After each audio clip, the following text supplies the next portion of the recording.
Hello, and welcome to In the Rising podcast. Do you feel that your hopes and your dreams are kind of shifted and you're not transforming them into achievements and into real goals that move you forward? Or do you feel like you're circling in a shame-blame game pattern that really does nothing for any forward momentum, but just moves you in a downward spiral? Well, if so, this is the podcast for you. My name is Bettina, and I am a physical therapist and certified life coach. And so I really like to figure out what makes us tick and recognize that some of our pain is not physical in origin. I also like to preface I'm not a psychologist, psychiatrist, or counselor, and all of these ideas, if they're in my voice, are from my own opinion and from my own research and really spending valuable time with many people who shared their thoughts and their opinions as they were facing terminal diagnoses. And so with that, I love to start anywhere in someone's life and open our own eyes, my own included, and look at how can we change anything that we may regret one day when we no longer have the power, the ability, or even the desire to go backwards and change anything. So I also like to focus on what we can do to increase our self-esteem and recognize our self-worth as it is, because that's the foundation of who we are. And though it does take, people some time to get to know our personality, they tend to look at us and immediately make some sort of judgment. They look at our pink hair, whether or not we're balding, do we have crow's eyes, do we or do we not have this hourglass figure, and on and on.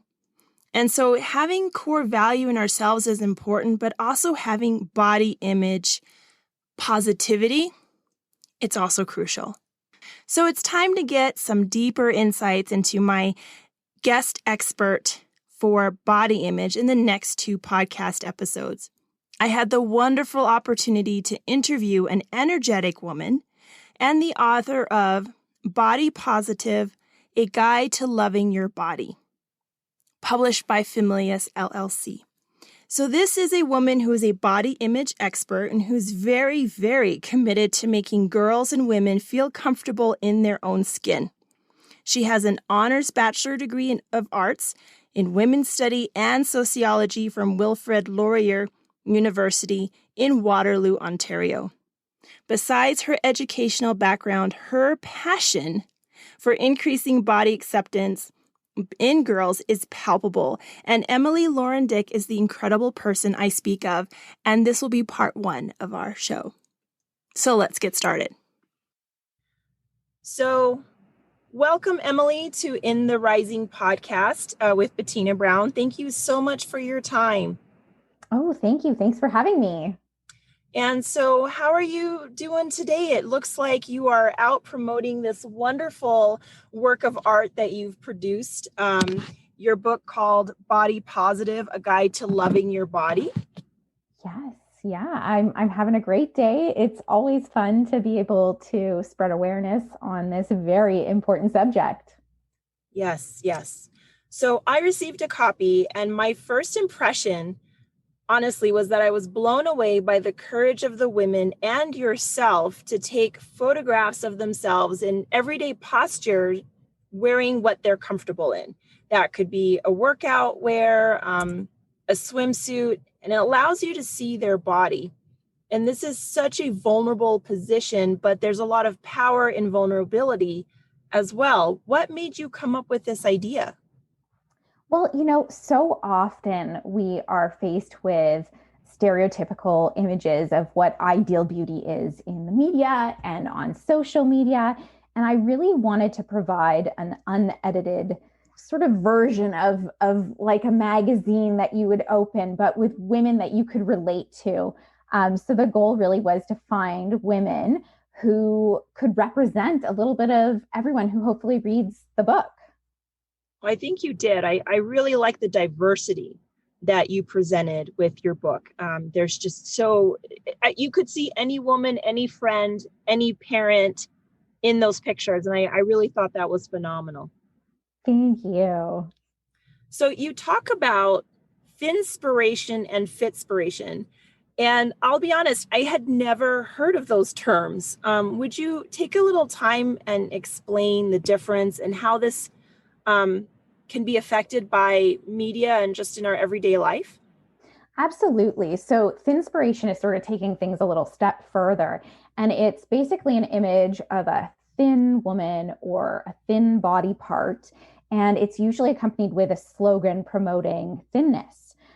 So, these images are often used by people who are working within an eating disorder, but you'll see them online. There's the famous quote, "Nothing tastes as good as skinny feels," and that's an example of a thinspiration statement, and then it's put to different images of thin bodies. Absolutely. And do you feel that this is something that's becoming more prevalent, or do you feel like that might have always been around?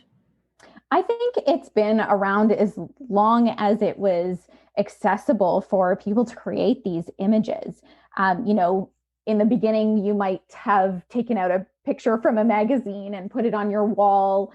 You might have put some words to it, or it might have just been the image, and that was sort of your inspiration for looking that way or losing weight. And now with social media and the ways that we use it, now we're taking things a step further, and the images are very prevalent, especially for people those who are actually seeking that type of encouragement out. Yes, yes. And that makes sense. That makes sense. So, what I also found just interesting, I like the way you formatted the book. It was not just by chapter one, chapter two, chapter three, although that is there. You Yes. have a lot of quotes in your book.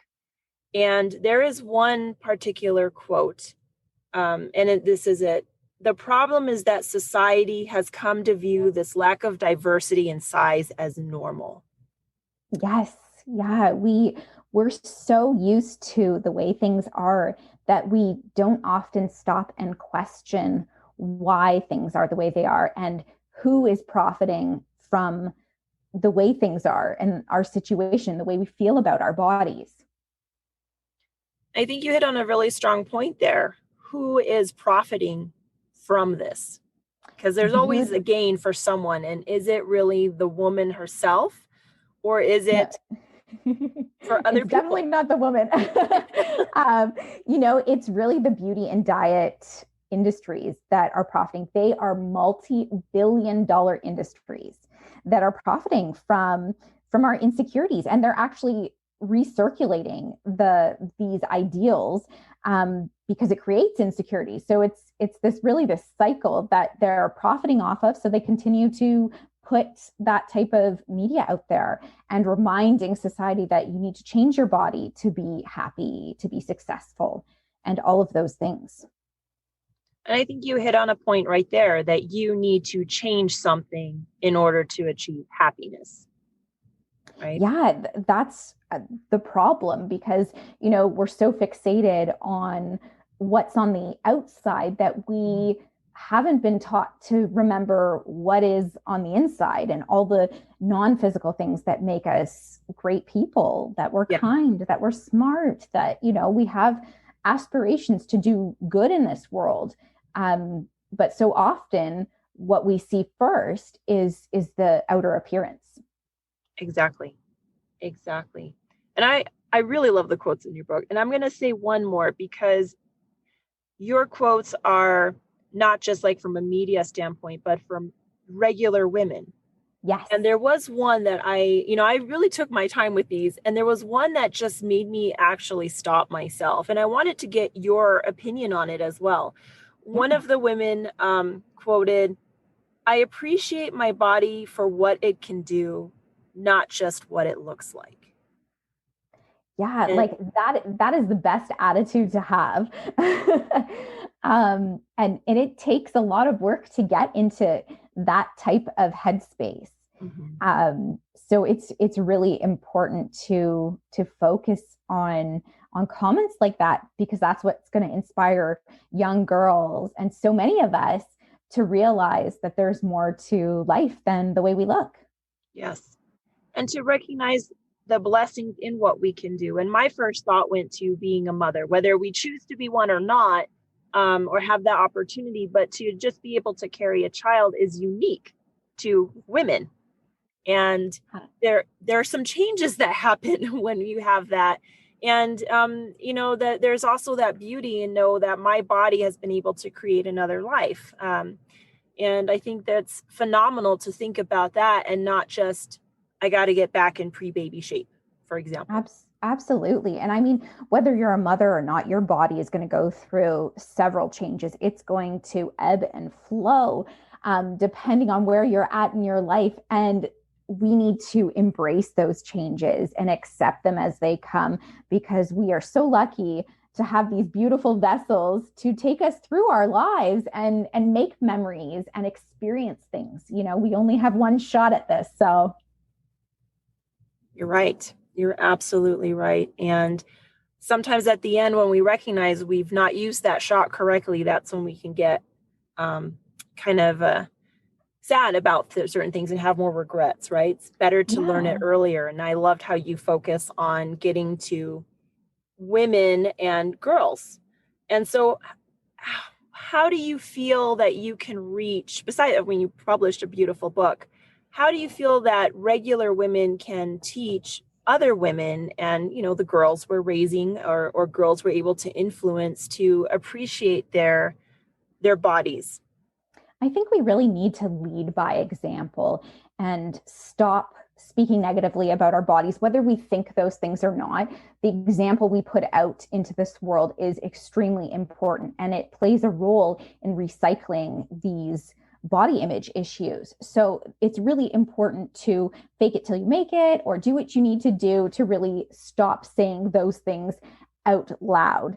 The other thing is we need to take down the filters and not feel so pressured to appear a certain way when we're presenting ourselves online, because especially in this day and age, we're all more online, and we're sharing things about our lives, but we're not necessarily sharing things that are real.